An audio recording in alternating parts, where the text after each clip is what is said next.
بسم الله الرحمن الرحيم. يا أيها الناس اتقوا ربكم الذي خلقكم من نفس واحدة وخلق منها زوجها وبث منهما رجالا كثيرا ونساء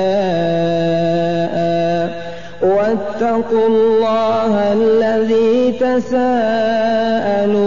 به والأرحام إن الله كان عليكم رقيبا. وآتوا اليتامى أموالهم ولا تتبدلوا الخبيث بالطيب ولا تأكلوا أموالهم إلى أموالكم إنه كان حوبا كبيرا. وإن خفتم ألا تقسطوا في اليتامى فانكحوا ما طاب لكم من النساء مثنى وثلاث ورباع. فإن خفتم ألا تعدلوا فواحدة أو ما ملكت أيمانكم ذلك أدنى ألا تعولوا. وآتوا النساء صدقاتهن نحلة فإن طبن لكم عن شيء منه نفسا فكلوه هنيئا مريئا. ولا تؤتوا السفهاء أموالكم التي جعل الله لكم قياما وارزقوهم فيها واكسوهم وقولوا لهم قولا معروفا.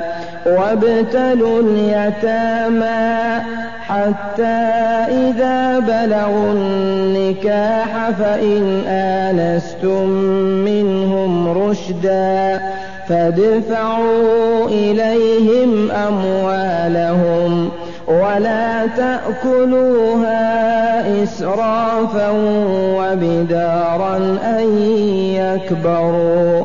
ومن كان غنيا فليستعفف ومن كان فقيرا فليأكل بالمعروف.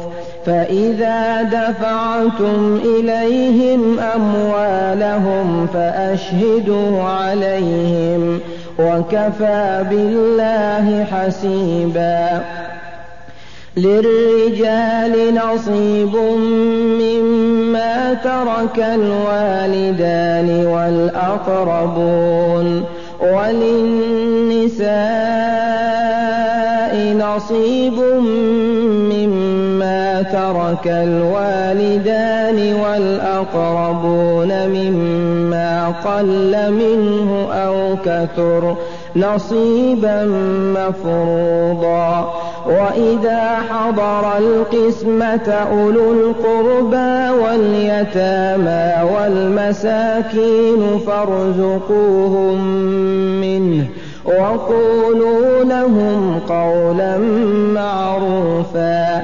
وليخشى الذين لو تركوا من خلفهم ذرية ضعافا خافوا عليهم فليتقوا الله وليقولوا قولا سديدا.